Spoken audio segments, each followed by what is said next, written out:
been with Toastmasters since the March of 2011, where she joined High Energy Toastmasters. Yay! She's currently Advanced Communicators Secretary, and she's the president of Speak Moss Toastmasters, which is the first bilingual club in the Carolinas. She's currently serving as area governor for Area 21, and is a senior training specialist for Duke Energy, where she's been with Duke Energy now for a little over 8 years. Today, she'll be delivering her speaker's tip titled Gimme A Break, which is how to do mind breaks within training. Ladies and gentlemen, let's welcome Mrs. Cheri Bailey. Thank you so much, and without my heels, I feel so short. 3 or 4 people mentioned to me today that I was not wearing my heels. Yes, I'm not wearing heels today. Thank you all for the opportunity today to provide you with a speaker's tip and a few of my thoughts on how to improve your training. So just a quick question, how many of you have ever delivered a training session before? By show of hands. Okay, so that's what I thought. We're an advanced group, right? So it makes sense that most of you have delivered training sessions before. So I do have an additional question. During your training sessions, what do you find to be the most challenging thing about your learners, your participants? Just throw some things out. Keeping them engaged. Anything else? Getting them to participate. Getting them to participate. One last thing. Anyone? There's always one arrogant person in the room. Yeah. That is true. That is true.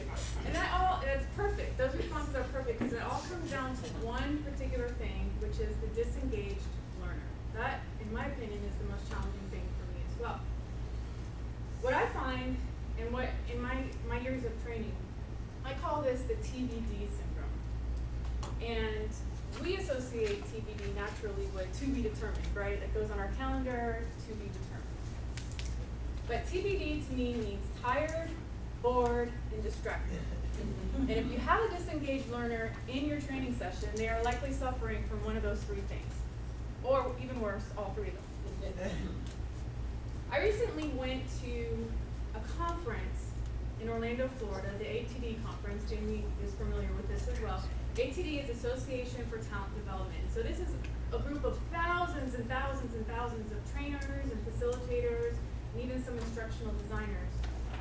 And I attended one of the many sessions that they had there, and the facilitator started out the training session by asking the group what has been the question they asked, what word for word was, what is the craziest thing that has ever happened during one of your training sessions? What is the craziest thing? And so we got some responses that I expected. Someone came out and said there was a fire alarm during the training session, they had to evacuate.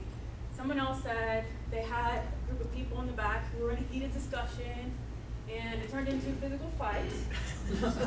That was a little crazy. But I will never forget the response of this one lady who stood up and shared with the entire group that the craziest thing that had ever happened to her was that she fell asleep during her own presentation. Now,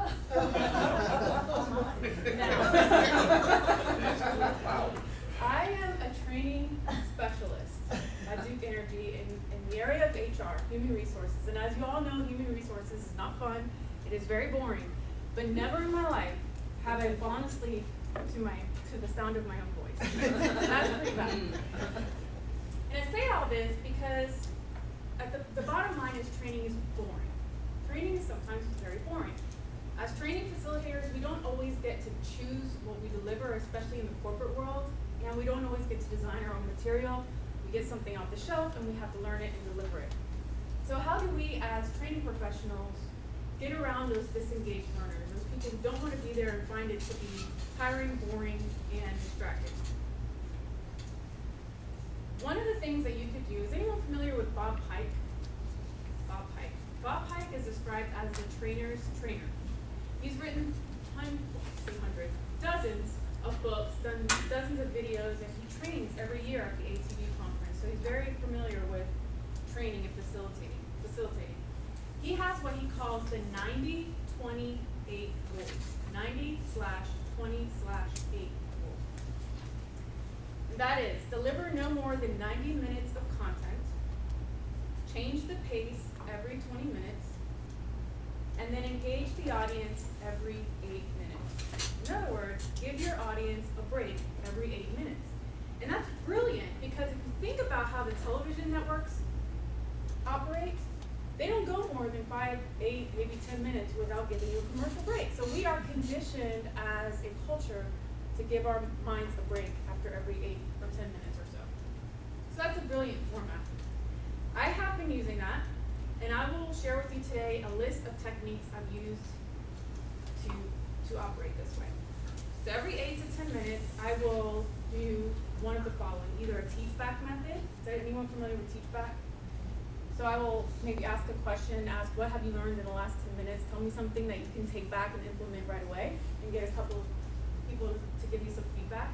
I incorporate games or quizzes, crossword puzzles, word games, Jeopardy, that kind of stuff. Family Feud is fun too. Question balls, that is my favorite. I have a pink koosh ball, of course it's pink, right? I throw it around, and whoever catches the ball has to tell me again something that they learned in the last 10 minutes, or they ask a question to the entire group that they want the entire group to respond to. That's usually fun as well. Small group activities, all of you have probably been have participated in a small group activity. There are tons and tons of books and videos, YouTubes around small group exercises that you can do. And also improvs. What I find interesting about improvs is that an improv is really the same thing as a role play. But we find that people don't like to do role play. They prefer to do improv. But it's the same thing. The problem is they find it to be demeaning to come up here and do a role play, something they would do in kindergarten or elementary school. They prefer to come up here and do an improv, which is more adult-like. So even though it's the same thing, it's really all in what you call it. So just a little tip there, if you're conducting a training session, just call it an improv, and you'll be more likely to get some participation.